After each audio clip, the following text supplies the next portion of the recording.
بسم اللہ الرحمن الرحیم۔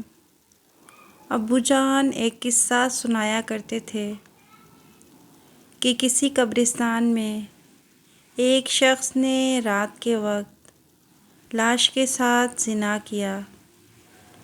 بادشاہ وقت ایک نیک صفت شخص تھا۔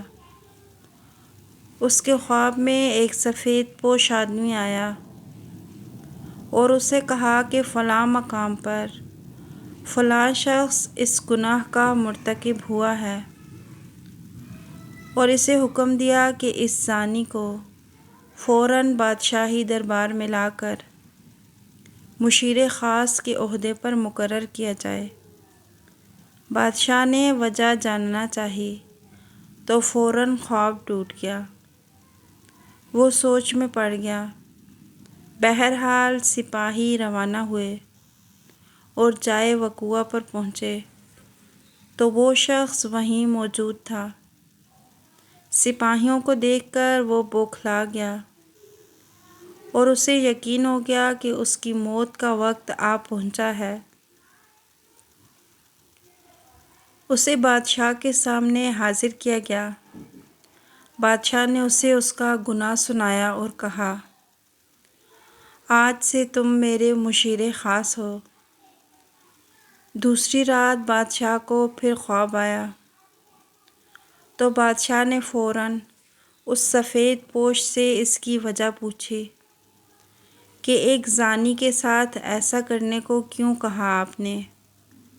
تو سفید پوش نے کہا، اللہ کو اس کا گناہ سخت ناپسند آیا، چونکہ اس کی موت کا وقت نہیں آیا تھا، اس لیے آپ سے کہا گیا کہ اسے مشیر خاص بنا لو تاکہ وہ عیش میں پڑ جائے اور کبھی اپنے گناہ پر نادم ہو کر معافی نہ مانگ سکے،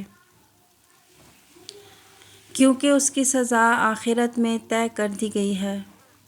مرتے دم تک وہ عیش میں غرق رہے گا اور بلکہ خوش بھی ہوگا کہ جس گناہ پر اسے سزا ملنی چاہیے تھی اس گناہ پر اسے اعلیٰ عہدہ مل گیا۔ سو اسے گمراہی میں رکھنا مقصد تھا۔ ابو اٹھے اور میرے سر پہ ہاتھ رکھا اور کہا، بیٹا، جب گناہوں پر آسانی ملنے لگے تو سمجھ لینا کہ آخرت خراب ہو گئی اور توبہ کے دروازے تم پر بند کر دیے گئے۔ اللہ تعالیٰ ہم سب کو ہدایت دے، آمین ثم آمین۔ مزید ایسی اچھی ویڈیوز دیکھنے کے لیے ہمارے چینل کو سبسکرائب کیجیے گا۔ جزاک